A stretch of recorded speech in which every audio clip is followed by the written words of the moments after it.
మే 1వ తేదీన అన్ని దేశాల్లో కూడా కార్మిక వర్గం మొత్తం ప్రదర్శనలు చేపట్టి మీటింగులు పెట్టి పబ్లిక్ మీటింగులు పెట్టి అక్కడ ఉన్నటువంటి గవర్నమెంట్లకి మెమోరాండాలు సమర్పించడం అనేది జరిగింది. చాలా శాంతియుతంగా జరిగింది.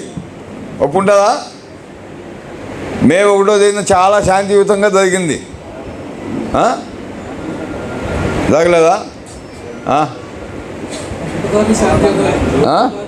జరిగింది నేను అంటున్నా, మీకు వాస్తవం తెలపాలని నేను చెప్తున్నా. జరిగింది శాంతియుతంగా జరిగింది.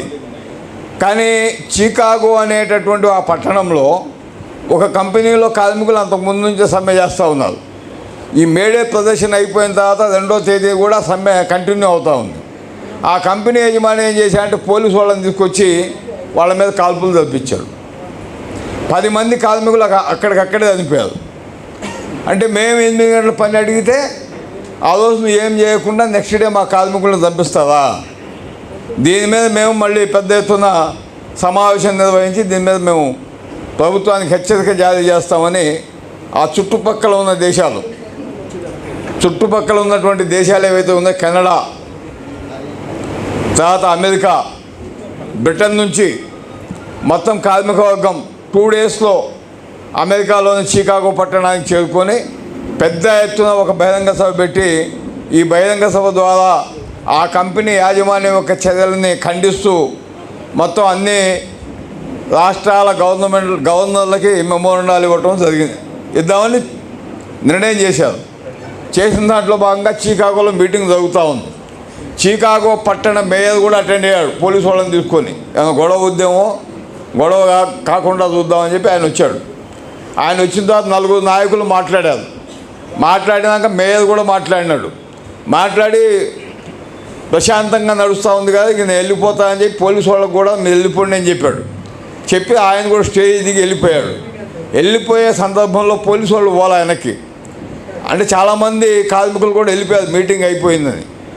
అక్కడ 450 మంది కార్మికులు మిగిలి ఉంటే ఆ 450 కార్మికుల్ని పోలీసు వాళ్ళు వచ్చి రెచ్చగొట్టి మీటింగ్ అయిపోయింది వెళ్ళిపోండి అని చెప్పి ఈ తోపులాట జరుగుతున్నప్పుడు ఏదైతే కంపెనీలో సమ్మె జరుగుతుందో ఆ కంపెనీ యజమాని వాళ్ళ గుండాలకి బాంబులు ఇచ్చి పంపిస్తే ఆ బాంబులు పోలీసు వాళ్ళ మీద వేయడంతో ఒక పోలీస్ సర్జెంటు అక్కడికక్కడే చనిపోయిన దాని మీద రెచ్చిపోయిన పోలీసులు ఆ 450 మంది మీద ఎలాంటి హెచ్చరికలు జారీ చేయకుండా విచక్షణారహితంగా కాల్పులు జరిపినప్పుడు దాదాపు 10-12 మంది కామ్రేడ్స్ అక్కడనే ప్రాణాలు వదిలిపెట్టడం జరిగింది. దాంట్లో ఒక మహిళా కామ్రేడ్, ఆమె కూలి పని చేసుకునే ఆమె ఒంటి మీద మనం టవల్ వేసుకుంటారు కదా మన వాళ్ళు, చాలామంది కూలికి పోయేవాళ్ళు, అట్లా ఒక బట్ట వేసుకొని ఉన్నది. ఆమె కూడా ఒంటి నిండా తూటాలు దిగినాయి, రక్తం కారుతుంది, ప్రాణం పోతుంది. ఇంకో 10-15 సెకండ్లలో ప్రాణం పోతుంది. ఆమె ఏం చేసిందంటే అక్కడ రోడ్డు మీద గుంటలో ఈ కాల్పులు జరిగిన సందర్భంగా కార్మికుల రక్తంతో ఆ గుంట నిండిపోయి ఉంటే ఈ ఒంటి మీద ఉన్న బట్ట తీసి ఆ గుంటలో ముంచి అక్కడ ఒక దిమ్మ లాంటిది ఉంటే ఆ దిమ్మ మీద పడేసి భవిష్యత్తులో రాబోయే కార్మిక వర్గం మా రక్తంలో తడిసిన ఈ బట్టను జెండాగా చేసుకొని వాళ్ళ యొక్క హక్కుల్ని కాపాడుకుంటూ మీకు బొందలు పెడతాయని చెప్పి అక్కడ కింద పడి ఆ ప్రాణాలు వదిలిపెట్టడం జరిగింది. మార్కెట్లో ఉన్నటువంటి అక్కడ షాపులలో పనిచేసేటటువంటి కార్మికులు ఆ విషయం చూసి తర్వాత వచ్చినటువంటి నాయకులకు చెప్పారు, ఇదిగో ఈ బట్ట ఇక్కడే పడిందని చెప్పి. దాంతో ఇంటర్నేషనల్ కార్మిక వర్గ ఇంటర్నేషనల్ అనేటటువంటిది ఒక సంఘం ప్రపంచవ్యాప్తంగా ఉంటుంది. దాంట్లో వాళ్ళు కూర్చొని మరి ఆ కార్మికుల రక్తంలో తడిసినటువంటి ఈ బట్టనే మనం జెండాగా పెట్టుకోవాలి. ఈ మే 1వ తేదీన మనం పిలిపించాం. ఈ సంఘటన మే 4న జరిగినా కానీ మే 1 మనం పిలిపించాం కాబట్టి మే 1వ తేదీన అంతర్జాతీయ కార్మిక సంఘీభావ దినోత్సవంగా దీన్ని జరపాలి అని చెప్పి చేసినటువంటి నిర్ణయంలో భాగంగా మనం మేడే ఉత్సవాలు అంటున్నాం, పండగలు అంటున్నాం. కానీ ఈ తప్పు. పండగనా? ఇప్పుడు ముస్లింలో మొహరం చేస్తారు, మొహరం పండగనా? అంటే ముస్లింల ఆధ్యాత్మిక గురువులైనటువంటి హసన్ హుసేన్ అనేటటువంటి వాళ్ళు యుద్ధంలో చనిపోయి బలిదానం చేసినటువంటి రోజు. ఆ రోజు ముస్లింలు ఎవరు పండగ చేసి ఇంట్లో బాగా వండుకొని తినరు, ఏదో వాళ్ళ పేర్ల మీద కొద్దిగా దానధర్మం చేసి శోకాన్ని ప్రకటిస్తారు.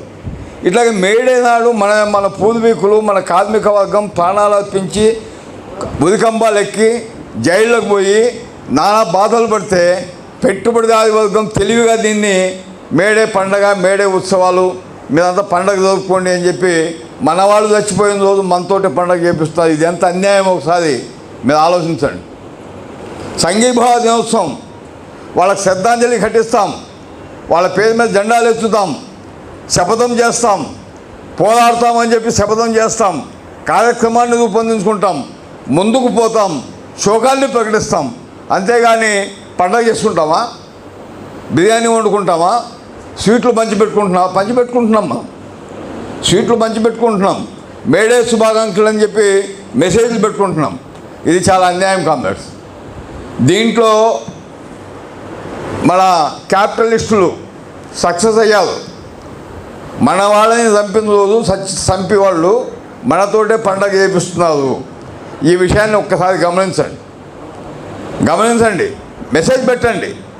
అంతర్జాతీయ కార్మిక సంఘీభావ దినోత్సవం మేడే అమరవీరులకు జోహార్లు, మేడే అమరవీరులకు లాల్ సలాం, ఇట్లాంటి మెసేజ్లు పెట్టుకోండి. మేడే యొక్క హిస్టరీని ప్రచారం చేయండి. 8 గంటల పనిదినం ఎట్లా వచ్చిందో చెప్పండి, దానికి ఎంతమంది ప్రాణాలు అర్పించారో చెప్పండి. ఆ పద్ధతిలోనే కానీ దాని రోజు పండుగలు చేసుకోవటం, బిర్యానీలు వండుకోవటం, స్వీట్లు పంచుకోవటం, ఇట్లాంటి కార్యక్రమాలు మాత్రం దయచేసి చేయవద్దు అని చెప్పి నేను మీ అందరికీ రిక్వెస్ట్ చేస్తూ ఉన్నా. సో ఇక అది ఆ పద్ధతిలో మన ఎర్ర జెండా వచ్చినటువంటి ఎర్ర జెండా నాయకత్వంలో మనం అనేక పోరాటాలు నిర్వహించాం. 8 గంటలు ఎమ్మటే వచ్చిందా? 8 గంటలు వచ్చిందా? రాలే. జరిగింది ఎప్పుడు ఇది? 1800 ఇందాక చెప్పాను 86, 1886లో జరిగింది. వెంటనే రాలే. 1917వ సంవత్సరంలో ఒక అద్భుతం జరిగింది ప్రపంచంలో. చెప్పాలి వేదిక మీద ఉన్న నాయకులు ఏం జరిగిందో, సింగు నరసింహరావు తప్పించి. వింటలేవు. 1917లో ప్రపంచంలో ఒక అద్భుతం జరిగింది, అక్టోబర్ విప్లవం. అక్టోబర్ విప్లవం అంటే రష్యాలో కార్మిక రాజ్యం వచ్చింది, కార్మికుల నాయకత్వంలో రాజ్యం వచ్చింది. అప్పుడు దాకా 8 గంటల పని ఉందా? లేదు. ఆ కార్మిక రాజ్యానికి నాయకత్వం వహించినటువంటి కామ్రేడ్ విఐ లెనిన్ ఇక్కడే ఉన్నాడు. విఐ లెనిన్ ఆయన ఏమన్నాడు? మా దేశంలో కార్మికుడు 8 గంటలు పనిచేస్తాడు, ఎందుకంటే మాది కార్మిక రాజ్యం మాది, మేము ఏదైనా మేము నిర్ణయించుకుంటాం. మా కార్మికుడు చట్టబద్ధంగా 8 గంటలే పనిచేస్తాడు. మా దేశంలో పుట్టిన ప్రతి బిడ్డకి ఎక్కడ దాకా చదువుకుంటే అక్కడ దాకా చదివిస్తాం ఫ్రీగా, డబ్బులు తీసుకోకుండా. మా దేశంలో ధనికుడైనా దరిద్రుడైనా ధర్మాసుపత్రికి వస్తే పూర్తిగా ఆరోగ్యవంతుడిని చేసి ఇంటికి పంపించే బాధ్యత మాదే. మా దేశంలో పౌరులందరికీ ఇళ్ల సౌకర్యం మేము కల్పిస్తాం.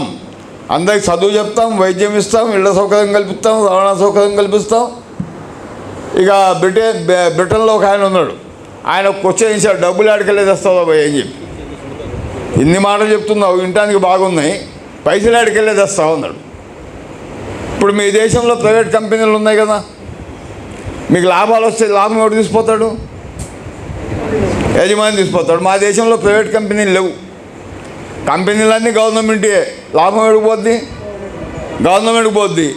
మస్తు పైసలు ఉంటాయి మా దగ్గర, ఈ పైసలతో ప్రజలకన్నీ సౌకర్యాలు కల్పిస్తాం. ప్రపంచంలో ఉన్నటువంటి అందరి మైండ్ చేంజ్ అయిపోయింది. ఇదేదో బాగానే ఉంది కదా, మనం కూడా ఇట్లాగే చేసుకుందాం అనేటటువంటి పరిస్థితికి వచ్చారు. అప్పటికే బ్రిటన్ వాడు కొన్ని దేశాలు, ఫ్రెంచ్ వాడు కొన్ని దేశాలు, డచ్ వాడు కొన్ని దేశాలు ఇట్లా పంచుకొని, జపాన్ వాడు కొన్ని దేశాలు పంచుకొని పరిపాలన చేస్తూ ఉన్నారు. మన దేశంలో ఎవడున్నాడు? బ్రిటిష్ వాడు మిగతా వాళ్ళని ఎలగొట్టి ఫ్రెంచ్ వాడితో తట్టుకోలేక ఫ్రెంచ్ వాడికి రెండు ప్రాంతాలు ఇచ్చాడు. ఏంటయ్యి? ఫ్రెంచ్ వాడు కూడా ఉండే మొన్నటిదాకా మంది కదా, పాండిచ్చేరి, అదే పుదుచ్చేరి అని కూడా అంటాం. పుదుచ్చేరి అండ్ యానం 2 ప్రాంతాలు, కొద్ది ప్రాంతాలు నీకు ఇస్తాను, నువ్వు పెట్టుకో, మిగతా దేశం అంతా నాకు అప్పచెప్పేసి అని చెప్పి ఒప్పందం కుదుర్చుకొని వాడు బాగా గట్టిగా ఉన్న దేశాల్లో ఈడు ఖాళీ చేసి ఇట్లా ప్రపంచాన్ని పంచుకొని దోపిడీ కొనసాగుతుంది.